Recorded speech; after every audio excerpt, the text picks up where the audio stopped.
Rioni Subrosiana.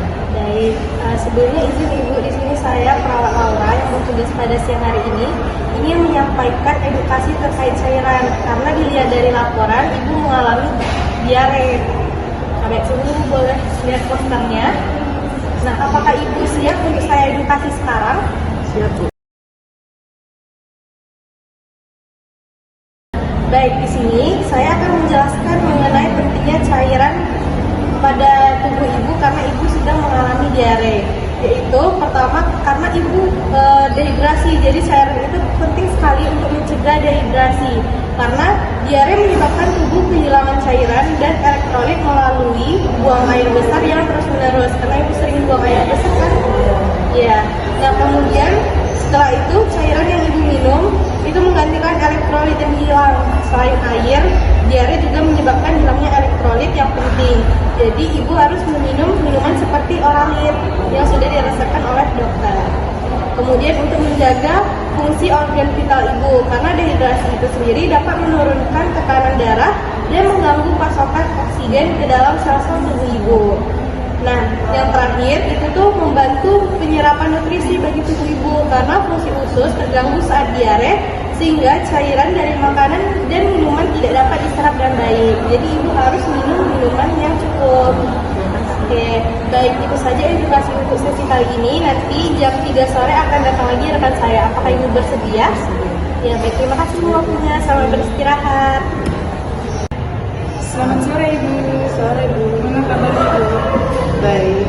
Udah agak enakan? Agak lumayan. Oke, di sini saya tadi mau melanjutin edukasi dari yang siang tadi Bu, dari Laura. Jadi di sini saya tuh akan mengedukasi Ibu tentang jenis dan fungsi cairan yang ada pada tubuh kita itu saat diare dan juga komposisi dan distribusinya cairan pada pasien seperti Ibu ini yang sedang diare Bu. Nah, Bu, jadi di sini tuh bisa Ibu lihat sendiri kan di situ jenis dan fungsi cairan pada pasien ini sendiri. Itu pertama air itu diare itu menyebabkan hilangnya banyak air pada tubuh kita melalui tinja tadi Bu. Menggantikan cairan yang hilang itu membantu mencegah dehidrasi dan menjaga fungsi organ vital Ibu. Dan juga ada cairan elektrolit Bu, di mana diare juga dapat mengganggu keseimbangan elektrolit seperti natrium, kalium, dan klorida. Sudah tertulis di situ kan. Nah, di sini juga itu penting untuk fungsi saraf dan otot kita Bu. Orang dapat membantu mengganti elektrolit yang hilang tadi. Nah, cairan intravena Bu, selanjutnya itu pada kasus dehidrasi berat, cairan empat seperti linder laktat atau normal salin mungkin diperlukan Bu. Cairan itu membantu Ibu memulihkan volume cairan tubuh dengan cepat yang hilang tadi Bu. Nah, keseimbangan cairan sendiri itu ditentukan oleh asupan dan pengeluaran cairan. Jadi Ibu perlunya itu mengatur cairan pada Ibu, tidak boleh kelebihan, tidak boleh juga kekurangan Bu.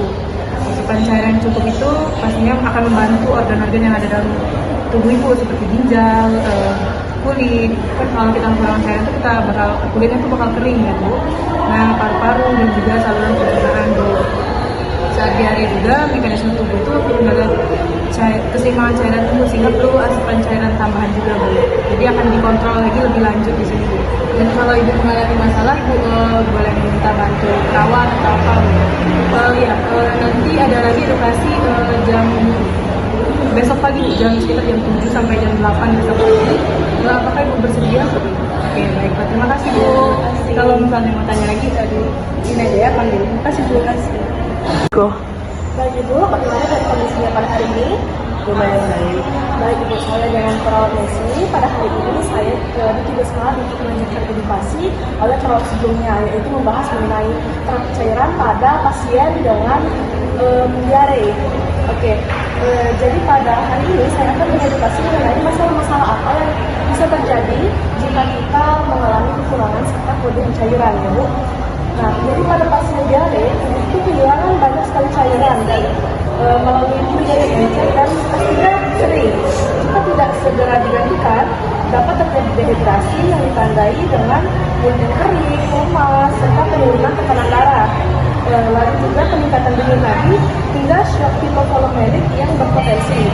Nah, lalu sebaliknya, jika pemberian cairan ini terlalu berlebihan tanpa pemantauan yang tepat, dapat terjadi overdehidrasi yang menyebabkan ketidakseimbangan elektrolit seperti hipotermia anemia atau kadar natrium rendah, anema, yaitu pembengkakan. Nah, pembengkakan ini bisa terjadi di sekitar ruas jari atau luka itu yang bisa menjadi konfes.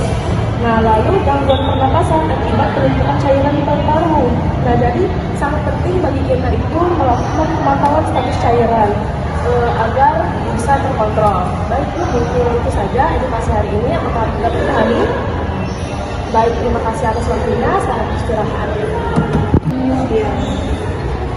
Baik, saya akan menjelaskan tentang cara menghitung cairan di dalam tubuh ibu. Jadi cairan di dalam tubuh itu ada dua, yaitu ada intraseluler dan ekstraseluler.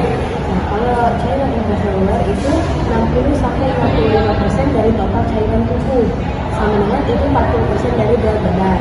Sedangkan kalau cairan ekstraseluler itu 35-40% dari total cairan tubuh, itu sama dengan 20% dari berat badan. Nah, kalau ibu terkena diare, nah misalnya ibu kehilangan cairan setiap kali BAB-nya itu 10 mili. Nah, itu berat badan ibu 50 kilo misal. Nanti ibu kalikan 10 mili dikali 50 kilo dan dikalikan 5.